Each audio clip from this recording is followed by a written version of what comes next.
So, in my experience, overwhelming majority of martial artists began looking to train to be prepared for violence, ultimately. There's quite a few that train for totally different reasons, and a lot of martial artists come to be prepared for violence, but end up staying for something totally different, something they discovered they didn't realize was there until they touched it. So, before I get into the nuts and bolts of the mechanisms around violence, how we interpret it, how we respond to it, I want to share with you a story that I heard. It was in a book by a psychologist. His name was on here. I apologize, I don't have it. And hopefully I don't get sued.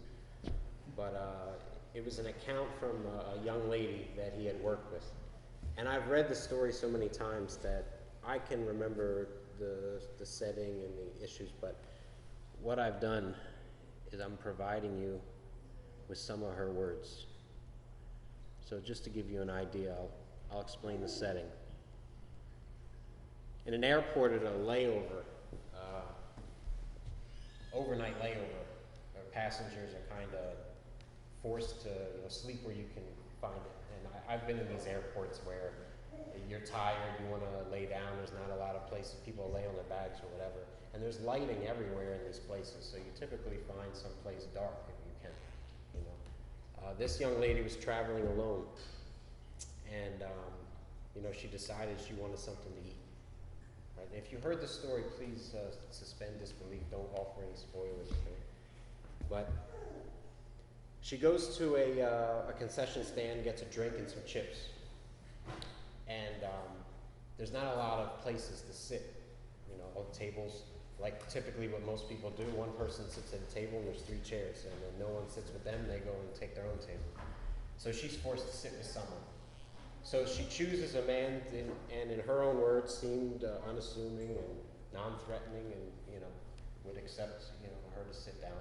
So she sits down, and he looks up at her and doesn't give her any indication that he doesn't want her to sit there. And he goes about his business, reading whatever he was reading. And she had these are a few of her own words.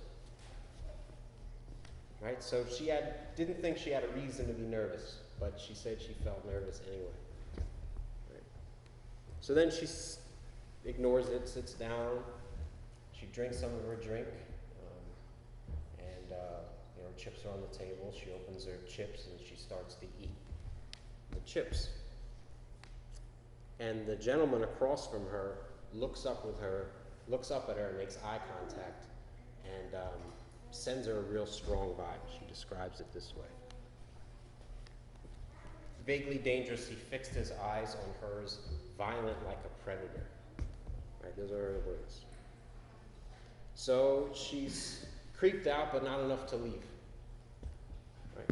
So she continues to eat and drink, and the gentleman reaches across the table into her bag of chips and starts eating her food. Right.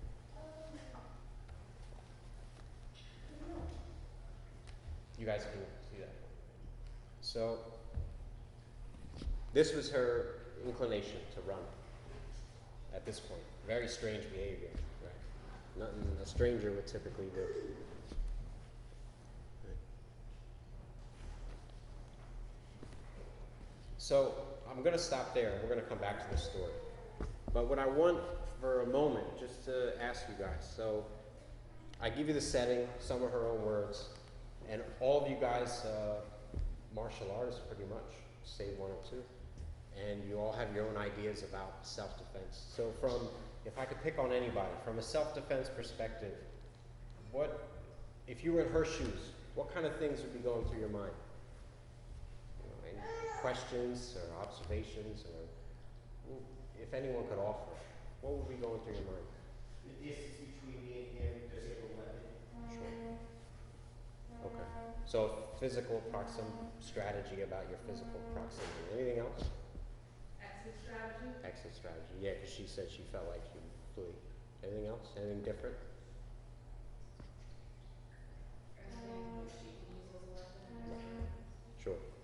all reasonable, and all within self-defense paradigm, right? So all these things, you know, as martial artists, we may think this way. Right? So we'll get back to the story. So when I first titled the talk, I put fight and flight, but fight and flight only exists when you have two different species that interact with each other. When you have two of the same species interact, you have more than two options, right? We know fight and flight, that's, you know, fairly obvious. Submit is just simply to give in and hope that they spare you mercy, so I won't really go into those. Some you might not have seen or might not have thought about that are extremely important are posture and freeze. Let's look at posture first. So posturing can include these things: chest butting, you know, verbal challenges, squaring up. You know, you might posture and say, you know, I'm not gonna. You recognize some threat or something makes you uncomfortable, and so you draw a line in the sand and say, I'm willing to fight. And hopefully it, you know, persuades your attacker to change his mind or reconsider. Right? But there's no guarantee. This is an option. Right? Also, let me add. Within posturing, there's a bunch of different options based on your creativity. You could act like you're submitting until they drop their guard and then act. This also could fall under posturing. Right? So you give the idea that you're one way, you bluff, and then you go a different route. Okay? This one I hear about a lot, and it's very natural and very human. How many people in their history, in their past, if you could be honest, I'd ask you, when faced with a violent situation, the potential of a violent situation, have froze? Right? It's very natural. You know, there's a voluntary version of freezing where you decide strategically that the best thing to do is nothing.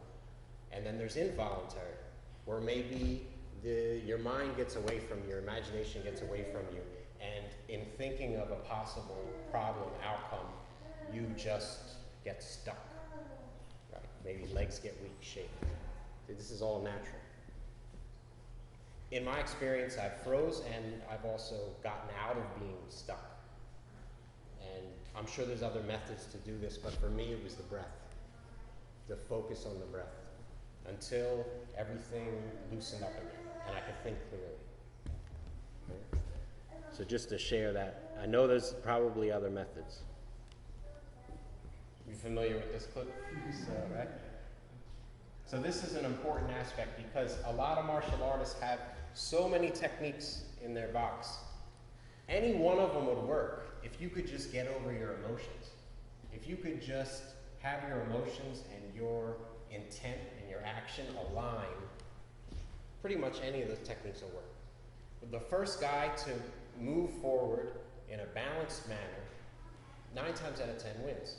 It doesn't take a lot of fancy techniques or, you know, different things, a volley, but the one guy that just gets centered and his movement and his intention is in line with his emotions, then 9 times out of 10, that's the guy who wins.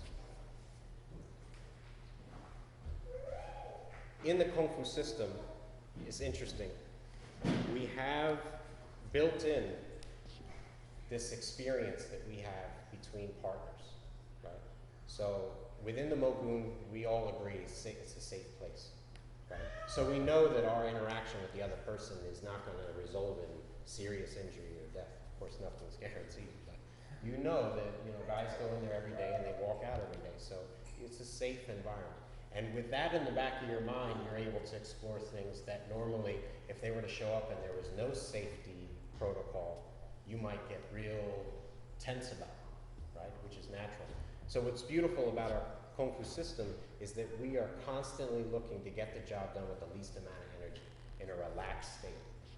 So it takes our baseline of interacting with potentially dangerous energy, and we drop our baseline of how relaxed we are way down here, so that when something does happen, and our emotions and our fears and our maybe our ego raises our tension level, since our baseline was down here from our training, we still don't reach the level of tension that a lot of people who are just unaccustomed to martial arts are, you know, that they would shoot well above to the point of maybe freezing up. So there's an analogy that my Sifu's used in the past that's excellent. And it talks about how if you have a tennis match and you have a pro tennis player on one side and you on the other, and they serve that tennis ball, right? And maybe it goes 100 miles an hour, which in tennis players is not very fast.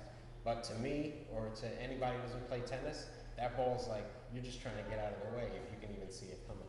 But another pro tennis player sees the ball this big and moving slowly because 100 mile an hour serve is not very fast and feels like they have all day. This comes from so much exposure to the scenario that the mind is able to interact with it in a relaxed state. Anytime we do something new, the conscious mind does everything. So we're more tense, we use more energy. Whereas if you just put yourself and put your body into that position enough, the body and the subconscious will find a way to cut corners, save energy, run things on autopilot, so that you can start to look at a more topographical view, maybe a strategic one. Instead of, oh God, is this ball gonna hit me? To, I can hit this ball and put it in a point and run to another point so that I can formulate a strategy. This comes from time. It comes from time and thoughtful training, right? So eventually within our Kung Fu system, we get to the space where if another human being were to send energy our way, so much of it is on autopilot now that we can just trust our hands. And then the only thing becomes is like, there's a certain point in my Kung Fu to kind of skip ahead after years of this process, where self-defense stopped being a paradigm of what do I do, or how do I protect myself, or how do I get out of this scenario. And the only paradigm that exists now is whether or not to hurt another human being I recognize as a threat. That's my paradigm now. I don't consider their training, how they stand, what they got, nothing. Am I gonna put it to this guy or not? Does it make sense? Is it justified for me to take action or not? So it becomes real simple. Something to be said with the techniques that we train. Throat, eyes, knees, all these things, right? They're serious. Almost like if you have these techniques and they're naturally in your body, it's like carrying a loaded gun. So you start to take yourself a little more seriously. Maybe you don't get drunk at the bar and talk trash. Maybe you don't get hooked when somebody says something about you because he doesn't know you got a gun. So maybe you just avoid this one because it gets serious after that. So the training, after a while, if you're paying attention, you'll get to a level where you take yourself more seriously. And something that happened for me, I realized how delicate and fragile the human being is. And that it makes no sense for them to act tough. Right? No fur, no claws, no shell, just soft, right?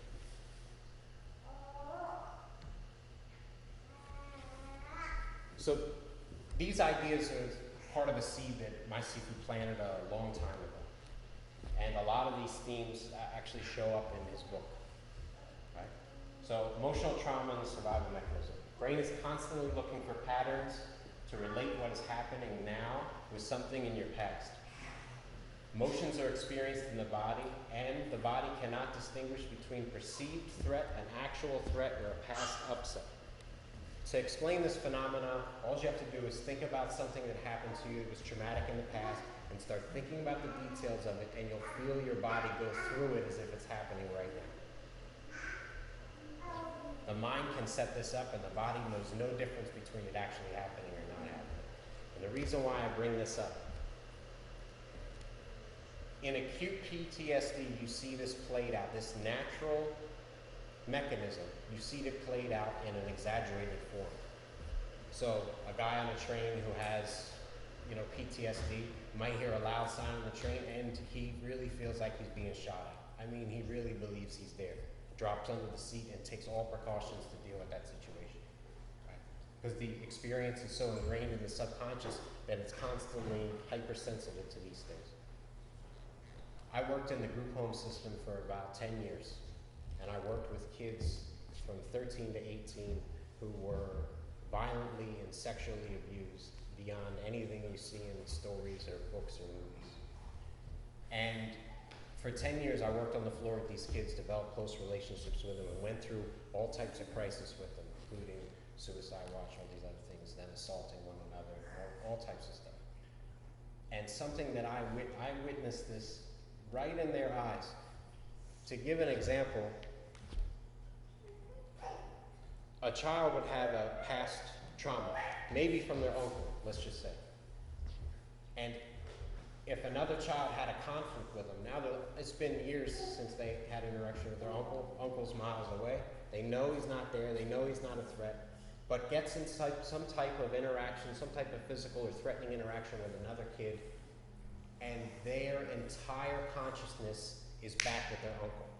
And that kid in front of them is their uncle. And they react in a way that's appropriate to defending themselves against their uncle, and they destroy this kid in front of them, or try to. And you, at that moment, when you look in their eyes and when you try to communicate them, they're not in present time. They exist back at the point of that trauma. They're there. They're actually there.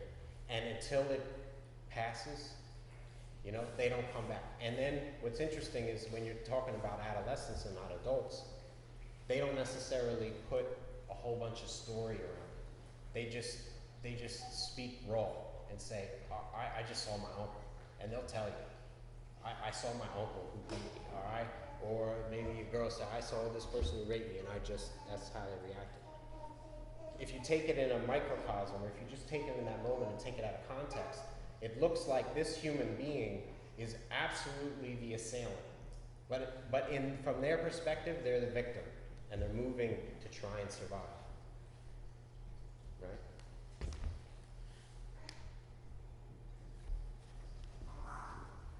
This is big. This is real big, and it takes constant work.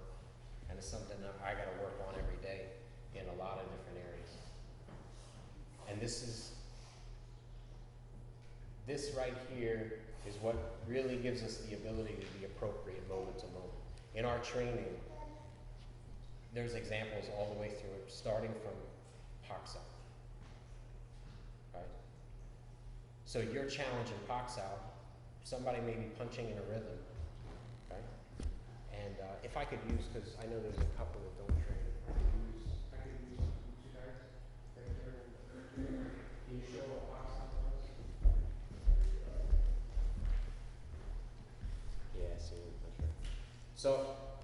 So we all know, if we have exposure to the system, that you throw the puck out to intercept the center line. It just so happens there's a punch there.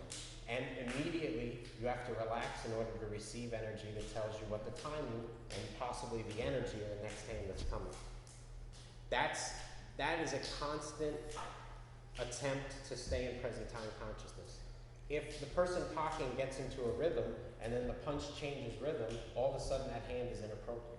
Because now, since you're in a rhythm, your next movement is based on a pattern you recognized in the past and is now inappropriate for present time. The subconscious and the survival mechanism, like I said in the last slide, is always looking for a pattern to relate what's happening to you with something that happened to your past decade. Because somehow you survived it. Somehow you got through it. So the subconscious holds on to that and says, if I can find that pattern again, then I can guarantee my survival. And even if that pattern was completely unhealthy, the subconscious said, hey, I survived it, so it can't be that bad. Even if your conscious mind said, hey, there is something better, you got to convince the subconscious that there's something better. Otherwise, it'll just keep repeating because you survived the last one. That's the proof is in the pudding. You survived it. I put that out there because if you were to, I've seen it from both sides. I've had contacts with victims, you know, a lot of victims, and I've been on the other side where I've had guys around me who were, for all intents and purposes, are monsters. They've killed.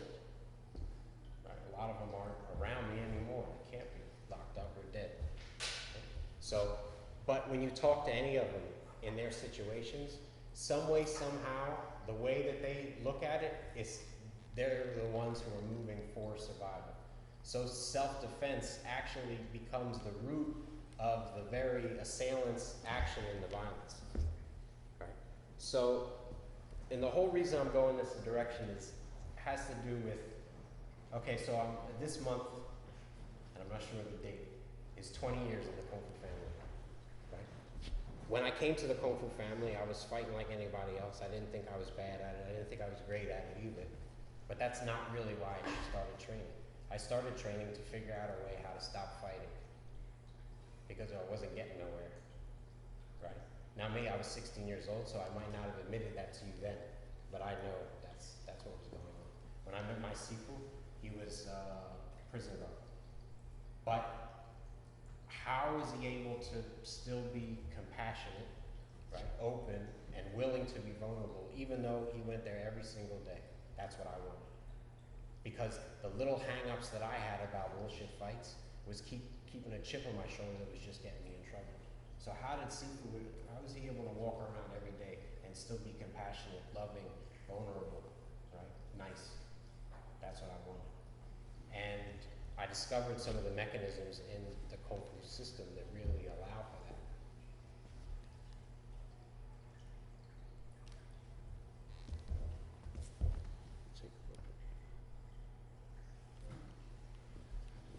So before I get back to the story, there was a very valid question that a friend of mine asked me and kind of shared his own experience. He's in natural holistic medicine now, and his whole focus is to create healthy patterns in other people, including himself. And he trained Tai Chi for a long time. And one day he came to me and he said, you know, I like that breathing, I like the exercise. He was like, but I don't want to train how to hurt somebody anymore. I just don't want that in my life. I don't want to train how to break this or do this to this other human being. You know, I don't want to. He just didn't want to do it anymore, and he felt like it was a contradiction to what he was about. And furthermore, he felt like it was a contradiction to what Tai Chi was supposed to be about.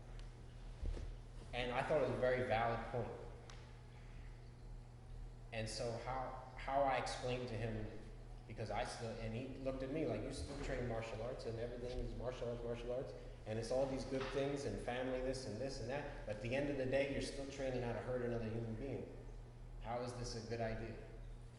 Well, it goes back to the survival mechanism. The survival mechanism will cause you, just like how it causes those kids to act in a rash and destructive manner, just because you see things a certain way.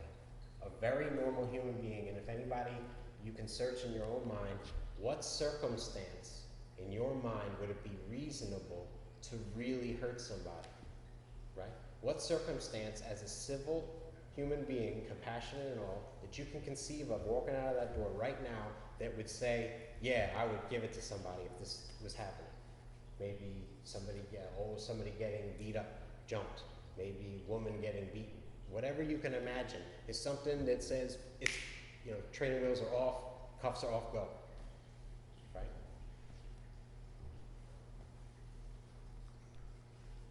Then consider this story, right? So you have this, her own words. So she eventually decides to leave. And she didn't share, but maybe she was a martial artist like some of us. And some thought, oh, I keep my distance. Right? We have one example, I'll just run. The third example, start considering weapons that might be available. Right? That last one is very serious. Right? So what happened, lady gets on her plane, gets away, real shaken up, gets on her plane, you know, starts packing her stuff up, you know, putting it in the overhead bin, and finds her chips. Right? The whole time sitting at that table, she's eating this man's chips. And he can't figure out why she's eating his chips. And he's looking at her like, how dare you eat my chips? And so they're going back and forth into his bag of chips, eating chips, right? But just consider, there's a way of looking at that situation from her perspective where if she was a martial artist, might have been one twitch away from doing something serious to this man. Right? This is why it's so beautiful in the Kung Fu that we have built in it how to train the survival mechanism. Because really, we have it relax. Relax, relax, relax. And we don't recognize something as a threat until it actually is a threat. Something related to critical distance, which is why some of the distance things came up, right? So, back to the tennis player analogy. So for a martial artist, before you train, maybe somebody says something to you don't like, and that heart starts pumping, right? And then they stand up, oh, now you're, oh, yeah, something's gonna happen, and now you're starting to recognize a threat. Then later on in your training, you start to really get some experience around what's a threat. What's it really like for something to come into my space? And you start to relax, and it's not so scary. You've got through Toima. Toima was terrible, but you got through it, right? And you were safe. And now when somebody tries to touch you, it seems to take forever, and you have all these opportunities to interpret the information and make an appropriate decision, right? So now when somebody's across the room and they say something, raise their voice, nothing happens. You know what a real threat is. They stand up, you take notice, you don't ignore them, but inside, this doesn't go crazy. Right? Maybe it's a work in progress, for some of us, right? But then they stand up and even get close, and if you have a lot of Kung Fu still, it's like any other day, right? But you know critical distance, and that's the only time you really have to move anyway, right? So when they cross critical distance, now you recognize it's a threat and you handle it. And there's no doubt there was a threat. There's no misconception. There's plenty of clues on the way. No information, but clues, right? So this is the process. Very rational human beings can see a situation, and depending on how they view it, they can become a victim or they can become a very dangerous assailant. And this was the concern that my friend had when he asked that question about hurting somebody. Because maybe built in his system, or maybe he didn't realize that built into his system was this mechanism. And that what I've noticed about Kung Fu, and one of the observations I made about Kung Fu, is literally it's the study of human relationships. Literally. And we start from the most tumultuous conflict, battle. And if we can find a way to relate to another human being through that context, then all of the contexts we have tools for. Raising our kids, dealing with friends, our wife, our job. Because we know how to relate with and connect and fit into somebody even when they wish to do us harm. And we're able to be completely relaxed even in that scenario.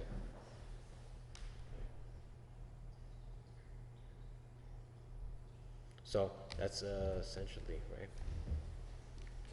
So what's martial intelligence? Well, I'll start with one of the benefits of having martial intelligence along with your martial techniques. Martial intelligence provides the freedom from the paradigm of the survival response, allowing us to be appropriate in the moment. I'll give you an example of what this looks like from my own personal archives. So a guy, he has a long distance relationship with this girl. And he's a good friend of mine, and we've been through a lot. So she's in a relationship she claims that she absolutely needs to get out of. She doesn't feel safe. She feels like he's one step away from putting his hands on her. She doesn't have anywhere else to go, no money, right? Terrible situation. And he's the other guy that she asks for help. And he's not equipped for this. And this guy already has a history of violence, and he doesn't want to deal with it. And of course, I suggest to him all the reasonable things to do. If she can, empower herself and file a restraining order, or find some friends, or find a way out, because really, literally, the ball's in her court. But this is a friend who, even though I give him all this advice and he still doesn't take it, I still feel like I should help him, even though I really disagree with what he's doing. So his mind is, he calls me, and he knows I'm a Kung Fu guy. And he's thinking, this guy's a threat, I'll call a Kung Fu guy, he plays some Kung Fu and eliminates the threat. This is the way some martial arts look at it, it's the way a lot of people from the outside look at it. Because they don't understand what martial intelligence, they don't understand this component, the strategic and intelligence part of it. So if I'm forced to go into this bad situation, which maybe now I wouldn't have even done, but okay, we'll just use my experience as an example. I kind of use a little bit of this. I didn't have much of it at the time, but I had a little bit. So the plan was, me and one of my guys, we go over to the house without him there, because the guy already knows that he's in the picture. Me and one of my guys go over there, and because he wants to move the furniture anyway, so we rent a moving truck. And me and my guy wear the same thing, show up with a clipboard, as if we were paid and commissioned to move this stuff. hey, we got a job here, da da da da, right? So now how I relate to that person is completely outside the paradigm of jealous boyfriend and more like, hey, I just work here. You know, and you're not gonna clock the guy who just works here. So even the most, even the most like pissed off guy in his own situation is still gonna write, yeah, I have a shit job too, so okay. Right? So kind of skate outside and not threatened. Doesn't see my friend as a threat anymore. Now we're just guys who are working. Right? So this is the plan. Okay, plan never happens. Because once she hears that the plan is gonna be put in motion, she realizes, shit, it might work, and pulls the plug on the relationship with the guy. Because that's not what she wanted. She probably wanted drama or something else. She didn't want a reasonable solution to a problem, at least semi-reasonable. So I tell that story to say that, you use Kung Fu 90% of the time and never throw a punch or a kick. This is really good Kung Fu. Like I said, this is in the past. I didn't have as much Kung Fu as I have now. I would have probably would have washed my hands of this situation now because it was ridiculous. But I was in that situation. That's how I navigate. That's an idea. If I could just throw my own experiences out there, that's an idea of how to look at a situation, right? So part of one of the things I remember my Sifu saying, there's a big difference between martial arts and self-defense, right? A martial artist at a bar gets challenged, and they say, "Oh, I'm a martial artist," and there's this non-verbal agreement between them and the other guy, almost like a handshake, a way of gaining rapport. They say, "Hey, you down? I'm down. Let's do it," right? Whereas, and that might be martial arts, that might be pugilism, which is what a lot of martial arts in this country ends up being. But then there's the paradigm of self-defense, and that's never to let your intentions be known and never be even perceived as a threat in the first place. Then when you have an opportunity to take it, because they don't take you serious.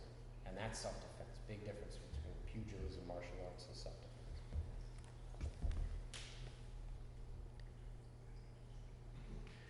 Right? Martial artist is the hero. This is really about that story. We have this fantasy in our head of when we'll use our Kung Fu. When we'll, I train this and I got this and man, I want to walk around, I want to see what I got, I just wish somebody would mess with me, right? See, everybody does this stuff, right? Well, at least, some of us do this, let's say. I've done it. And then if I can find a scenario where I'm justified in beating somebody else, I'll just be, I'll do this and I'll do this, and this fantasy runs in your head, right? But you got to be careful of that. It's the caution. But a real hero kind of looks like this. A skilled martial artist who possesses martial intelligence has the capacity to act as a grounding force for violent energy and can remain present and humane even in a dangerous environment. This takes a lot of Kung Fu. This takes a lot of Kung Fu. And you really want to test your Kung Fu. Remain present and humane even in the face of a threat. Because you trust your hands. You trust your Kung Fu already. Right? You have nothing to prove.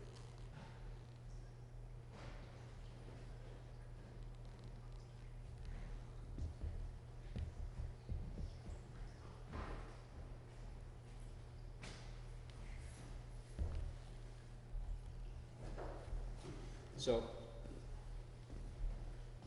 we're all hungry. I know we're hungry. I move so quickly. But anybody have any thoughts, observations, questions?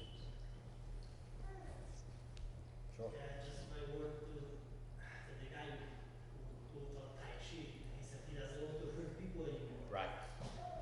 That's actually my thought. I would like to change to that level, that I don't have to hurt somebody when I defend myself. Right. My seeing Victor Chung in San Francisco, we were talking, and he was talking about the difference between the tiger and the dragon. That was a while ago, and he said, right? He said the tiger is he moves and attacks to show you, all his power and what he can do. A few years ago, I had a situation in the store. Sure. The guy was whatever situation, but he kind of approached me aggressively, and I stood like still. He didn't freeze, but still preparing what happened next. Right. The good thing he walked away. I didn't see nothing. He just quit. But my thought is, if he moved, I felt this after I thought in my body that I would go against him aggressively.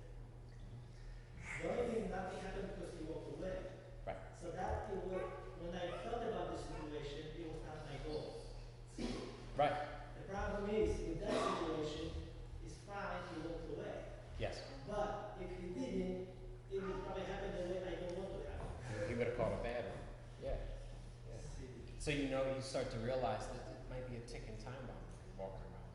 See, that was a situation, you know, let's say he does something, let's say you go and destroy it, do something.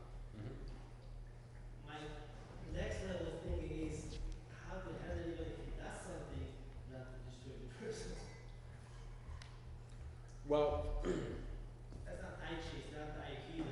But right. It's just relating to another human being you perceive as a threat. And that's the level to achieve. So even if there is aggressive action, how to handle it still without, you know, being distracted.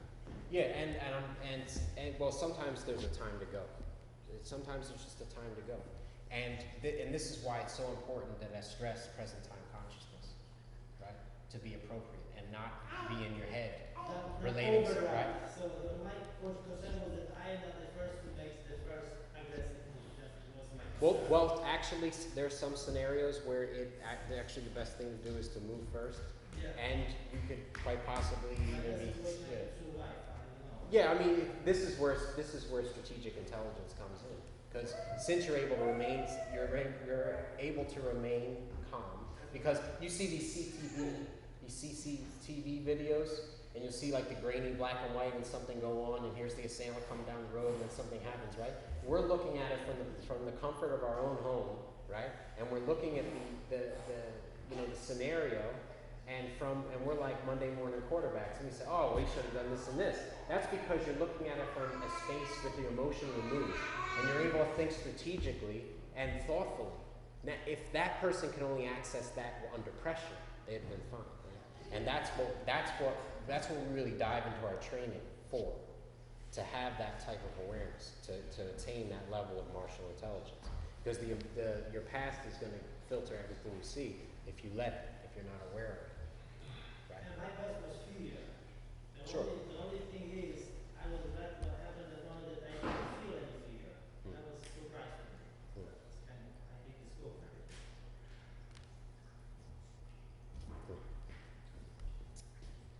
There was another point that I needed to get to.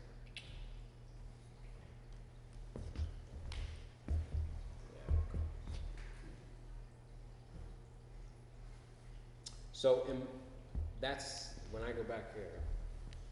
There's a funny slide, right? So Back to the Future. So this guy gets so emotional that he literally turns his emotions into a technique. Right? No martial art training, nothing martial art about it in the movie. This is just a movie, but I've seen this happen. Where that guy got pushed too much, and just one day he just decided he'd draw the line and never train ever for all the day of his life, right? But he had an emotional expression. He expressed himself honestly in that moment. And there's a real important aspect of this, because when we train, we can do drills, we can learn techniques, we can see somebody else's kung fu, and we can emulate that kung fu. We can match their exact movement and study their timing and get it, right? But until it becomes natural to you, until it occurs to you naturally, at this point in time when you need it, it's not going to do you any good. When you're under pressure and there's no time, the only thing you really have is what comes natural. The Kung Fu system helps us to change this into this, right? So to change something that's maybe was our initial, inclination, what came to our body naturally, and kind of give it some structure, integrity, put a strategy around it so that this becomes natural. And at the point of attack, the only thing that's going to come out spontaneously, that's really going to come out in the time that you need it, is going to be,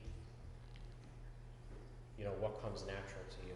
Because the application of a martial technique, this is an emotional process. It comes from, in my experience, it comes from here. All the techniques come from here, gut feeling, and they just fly. Not so much, all the strategic positioning, all that stuff is handled in your training to get it into your body. So that now you throw a punch, you're not throwing a punch, you're throwing, I'm trying to save my own life. That's what you're throwing. I want to save my own life. You're no longer throwing a punch. You put all that, the being that you're into that movement, it's that one movement. You put the entire Kung Fu system into one movement, right? That's an emotional expression. And that's what allows it to be spontaneous and appropriate if you really need it. Because you're just trying to think about how your line of attack is going to enter, it's too late. There's no time. So when we train our Chi Sao, we have to be, for example, Chi Sao, we have to really be willing, I mean literally willing to get hit in order to study the process that led to the breakdown of you losing your center line. And if you try and fight and let your ego get in the way, this is really reinforcing the survival mechanism, and what'll happen is your progression as a martial artist, as a Kung Fu practitioner is going to be stifled. I'm not saying you're not going to get anything out of it, but you can get a lot more out of it if you could just allow things to unfold and learn the full story before you start to intervene or start to think about intervening in that line. This is why Toi Ma comes before Chi Sao. This is a very important step. But even in Chi Sao, you have to be willing to take a moment and just receive, receive, receive. Now, Quan Sao is a great example of that. They play Poi Jong, you know this? You know Poi Jong?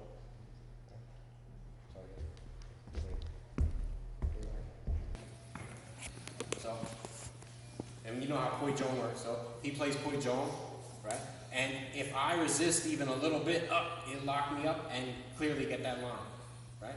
But if I play my bong, but I'm willing to be vulnerable, the Quan Sao comes out just naturally and right on time. Didn't involve me really formulating a strategy around this. But I trained in the habit to be thoughtful in how I engage with his hands and really listen to the story his hands are telling me instead of coming to with my own ideas. Right? A willingness to really be vulnerable allows for this. If I'm stubborn with my bong sao and I'm like, this will cause the hesitation and it'll hit me because now I'm working with my conscious mind, not my subconscious mind, which is way too slow. Right? So that's an example. That's an example how you can take that same idea and continue to develop it in your Chi Sao when you're training. And you really have to look at your training and say, am I really imposing my will on this guy to get this line? Or am I collecting data on how the center line changes when I'm interacting with a human being? Right? We have to stay kind of focused on what we're doing. Because there's a lot of Chi Sao that's just competitive. And sure, you'll get something out of it, but you won't get nearly as much out of it as if you pick something to really focus on. And really be clear what you're training. You're training the subconscious. You might have all these ideas, but they're in your conscious mind. How do you get them in the subconscious? Right? So that moves a little slow. So that's the majority of what I want to cover. If there isn't any more questions,